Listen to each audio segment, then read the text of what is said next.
আৰু দেখা গৈছে আপোনাৰ এই বিপণীখনত হয় যি থলুৱা সামগ্ৰীৰে ভৰপূৰ হয় বিভিন্ন প্ৰান্তৰ পৰা আহি ইয়াত গ্ৰাহকৰ ভিৰ হোৱা দেখা গৈছে। হয় কি ক'ব এই মুহূৰ্তত? মই কি ক'ম মানে এইটো আচলতে ক'বলৈ গ'লে ৰাইজৰ আশীৰ্বাদ পাইছোঁ মই যথেষ্টখিনি। আৰু এই দোকানখনৰ কথা আমাৰ অঞ্চলৰে নহয়, গোটেই অসমৰ মানে আপুনি যদি গুৱাহাটীতো সোধে, গুৱাহাটীত সোধে, লখিমপুৰত সোধে, ইটানগৰত সোধে, যিকোনো জেগাতে আপুনি সুধিলে যে এই জামুগুৰিহাটৰ কাঠবাৰী চেণ্টাৰত এখন সৰু দোকান এখনৰ পৰা ডাঙৰ দোকান এখন হৈছে থলুৱা সম্ভাৰেৰে ভৰপূৰ। মই তাত আৰু চিনাকি বেলেগ দিবলগীয়া একো নাই, সকলোৱে জানে। ইয়ালৈ আহিবই আৰু বহু সকলৰ লগতে আমাৰ চাহ চিনাকি আছে, পৰিচয় আছে। গতিকে দোকানখনৰ লগত মানে এটা ভাল সম্বন্ধ গঢ়ি উঠিছে, মোৰ গ্ৰাহকৰ ভাল সম্বন্ধ এটা গঢ়ি উঠিছে। গতিকে ইমান ভাবিবলগীয়া নাই। আৰু এতিয়া এই সংঘৰ যিসকল বাপ সমস্ত আহিছে, আই সমস্ত আহিছে, কৈছে আপুনি খালি যোগাৰ কৰি ৰাখক, বস্তু ভৰপূৰকৈ যোগাৰ কৰি ৰাখক, আপুনি ৰক্ষা নাপাব।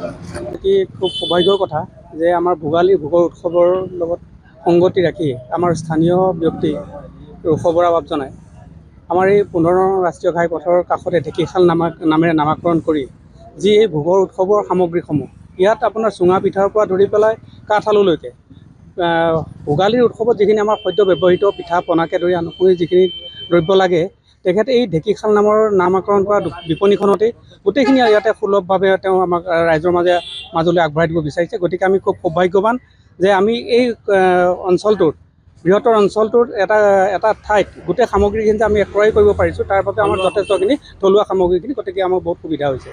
আৰু ইয়াৰ লগতে আমি এটি খুব দুখৰ মাজতে আমাৰ এই ভোগৰ উৎসৱ ভোগালী বিহুটিক আমি উদযাপন কৰিব লাগিব। গতিকে প্ৰাণৰ শিল্পী জুবিন গাৰ্গ যিহেতু আমাৰ মাজত নাই, তথাপিও তেওঁ আমাৰ প্ৰাণত আছে, কিন্তু কায়িকভাৱে নথকাৰ বাবে হয়তো আমাৰ এইবাৰ ভোগালী বিহুটোত তেওঁৰ অবিহনে আমাৰ উকা যেন এটা অনুভৱ হৈছে। যি কি নহওক, তেওঁৰ বিদেহী আত্মাই সদ্গতি পাওক, আমি ঈশ্বৰৰ ওচৰত প্ৰাৰ্থনা জনাইছোঁ। আৰু অনাগত সময়খিনি তেখেতৰ যি আমাৰ অসমীয়া জাতীয় জীৱনলৈ তেওঁ যি অৱদান আগবঢ়াইছে, সেই অৱদানখিনিক আমি জীয়াই ৰাখিবৰ কাৰণে সকলোৱে চেষ্টা কৰিব। ঘৰৰ কাষত তেখেতসকলে যি ধৰণে জলপানৰ ব্যৱস্থা কৰি ৰাখিছে, আৰু এইটো আমি আচলতে এইফালেদি অহা যোৱা কৰিলে প্ৰায় সময়ত আমি ইয়াতে সোমাই পেলাই ইয়াৰ সোৱাদটো লওঁ। আৰু যিহেতু ভোগৰ উৎসৱ ভোগালী বিহু, আৰু ভোগালী বিহুৰ প্ৰয়োজনীয় সকলোবোৰ জলপান, পাহ পিঠাকে আদি কৰি ইয়াতে তেখেতসকলে অতি সহজতে ৰাইজৰ বাবে যাতে পাব পাৰে ব্যৱস্থা কৰিছে, তাৰ বাবে তেখেতসকলক ধন্যবাদ জনাইছোঁ।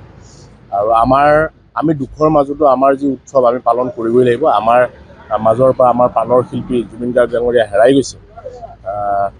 আমি এই দুখৰ মাজতো আমি ভোগালী অতি অনুষ্ঠিতকৈ হ'লেও যদি পালন কৰিম, আমি আশা কৰিম যে তেখেতকতো আমি পাহৰিব কেতিয়াও নোৱাৰোঁ। আৰু আমি আশা কৰোঁ যে তেখেতে ন্যায় পাবই লাগিব, আৰু তেখেতে ন্যায় পাব। ক'ত পাইছে? মোৰ তেজপুৰতে। কি ল'লে? মই মিঠৈ ল'লোঁ, যিটো পকা মিঠৈ। ঠিকে আছে, মইতো মানে এইফালে আহিলেই মই ইয়াৰ জুতি লওঁৱেই, বিহু বুলি নহয়, ইয়ালৈ এইফালে অহা যোৱা কৰিলে প্ৰায় ইয়াৰ জুতি লৈ থাকোঁ।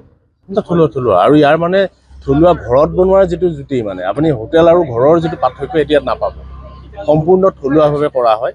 আৰু তেখেতৰ নামটোৱে দিছে ঢেঁকীশাল।